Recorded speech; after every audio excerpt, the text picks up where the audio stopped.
अस्सलाम वालेकुम फ्रेंड्स, मैं हाज़िर हूँ एक नई वीडियो के साथ। क्या आपको पता है कि आप अपने माइक्रोसॉफ्ट वर्ड या ऑफिस की किसी भी प्रोडक्ट में बारकोड एंड क्यूआर कोड खुद से जनरेट कर सकते हैं।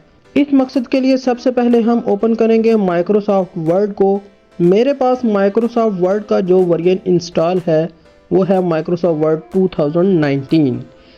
हम क्या करेंगे, सबसे पहले हम जाएंगे यहाँ इंसर्ट में और इधर आप ये देखें, इधर बहुत से ऑप्शंस हैं, टैब्स हैं।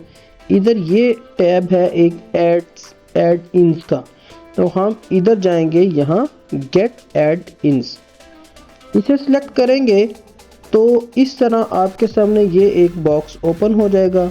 तो यहाँ आपके सामने ये कुछ सर्चिंग होगी और इधर ये सर्च जो बॉक्स है इधर आप लिख ले, सिंपली आप इधर QR लिख ले या बारकोड लिख ले और इधर आप सर्च करें। आप सर्च करेंगे तो बेसिकली ये क्या है, ये ऑफिस का स्टोर है माइक्रोसॉफ्ट ऑफिस का, जिसमें बहुत से सॉफ्टवेयर इसमें ऑलरेडी मौजूद है। तो यहाँ देखें बहुत से सॉफ्टवेयर आ चुके हैं, सब सॉफ्टवेयर्स हैं जिसमें ये पर्सनलाइज्ड QR कोड जनरेटर है, QR जनरेटर है, easy QR code and bar code generator. मुझे ये ठीक लग रहा है, इसको मैं ऐड कर लेता हूँ। इसको मैं यहाँ से कंटिन्यू करूँगा और अब देखें जब इसको मैंने ये कंटिन्यू किया तो ये देखें इधर ये आपको नीचे ऑप्शन नज़र आ रहा है लोडिंग ऐड इन्स। अब जो ही लोडिंग कंप्लीट हुई है, देखें इधर आप इन सारे टैब्स में एक नया टैब इधर इंसर्ट हो गया है, easy QR code and bar code. इसके ऊपर लिखा हुआ है QR code and bar code generator is ready, got it. अब हम इसे क्लिक करेंगे तो यहाँ देखें ये QR कोड जनरेटर आ चुका है। इसे क्लिक करेंगे तो ये हमारे साइड पे एक विंडो ओपन हो जाएगी, इसमें लोडिंग हो रही है और लोडिंग के बाद ये आपके सामने ये इस तरह की ऑप्शंस आ चुकी हैं। यहाँ दोनों ऑप्शन मौजूद हैं, QR कोड की भी और बार कोड की भी। मैं यहाँ QR कोड को इंसर्ट करता हूँ, इसको क्लिक किया और इधर हमने अपने QR कोड की इंफॉर्मेशन इंसर्ट करनी है और ये इधर से हम इसको जनरेट करेंगे। तो मैंने ये मेरे चैनल का लिंक है, मैंने इसको कॉपी कर लेता हूँ, इसको इंसर्ट करता हूँ, ये इसको कॉपी किया और इधर मैंने ये अपने चैनल के लिंक को पेस्ट कर दिया।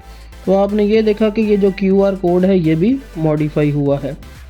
उसके बाद इसमें मैं आगे अपना नाम भी लिख लेता हूँ, तो ये मैंने अपना इसमें नाम भी लिख लिया है। अब मैं क्या करूँगा, इस QR कोड को इंसर्ट करूँगा और ये देखूँगा कि ये वर्क करता है या नहीं करता। इधर इंसर्ट इमेज है, इस पे जाएंगे और इसको इंसर्ट कर लेंगे। इससे पहले आप ये देखें यहाँ QR कोड का जो साइज़ है वो भी हम एडजस्ट कर सकते हैं अपने मुताबिक। तो इसे इंसर्ट पे मैंने क्लिक किया तो ये हमारे सामने देखें QR कोड इंसर्ट हो चुका है। इसको मैं क्लोज़ कर लेता हूँ और इसकी मैं जो पोजीशन है उसको एडजस्ट कर लेता हूँ। तो ये आपके सामने QR कोड आ चुका है। अब मैं अपने मोबाइल से QR कोड स्कैनर से इस QR कोड को वेरीफाई करता हूँ कि जो डिटेल मैंने इसमें इंसर्ट की है कि क्या वो डिटेल इसमें आ गई है या नहीं आई। अब मैं अपने मोबाइल की स्क्रीन पे आ गया हूँ।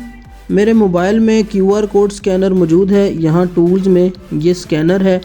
इससे मैं इस QR कोड को स्कैन करूँगा तो इसको मैं इस QR कोड के सामने लेके आया हूँ। तो ये देखें आपके सामने जो मैंने चैनल लिंक इसमें पेस्ट किया था वो इस QR कोड से को स्कैन करने से मेरे मोबाइल में ये आ गया है। इसको मैं यहाँ से कॉपी टेक्स्ट करके और इसको मैं ओपन कर सकता हूँ।